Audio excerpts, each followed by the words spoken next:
Comment s'articulent maintenant ces fichiers HTML, JavaScript et CSS qui sont interprétés, rappelons-le, par des postes clients, c'est-à-dire des navigateurs de type Internet Explorer, Firefox, Chrome, Safari, etc. Donc, le HTML, le JavaScript, CSS va arriver contenu par la page HTML sur le navigateur, mais en fait, il va provenir d'un serveur sur lequel on va se connecter. Alors, ces serveurs, généralement, on a l'habitude d'entendre des termes comme Apache ou 2IS.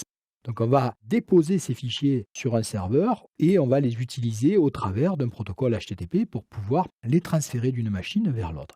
Alors, ce fichier HTML qui contient l'intégralité va être invoqué par le client quand on tape http://www, etc. On va sur le serveur, on récupère ce fichier HTML. Ce fichier HTML est renvoyé sur le poste client et on a bien vu qu'il s'agissait uniquement de HTML, JavaScript, CSS.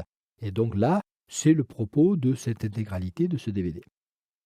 Parfois, il arrive qu'on n'invoque pas un fichier HTML, mais qu'on invoque un fichier principalement PHP, mais il peut s'agir également de ASP, de JSP, de ColdFusion, de CGI, etc. Donc toute une série de langages et de scripts interprétés par le serveur que l'on va invoquer depuis le poste client.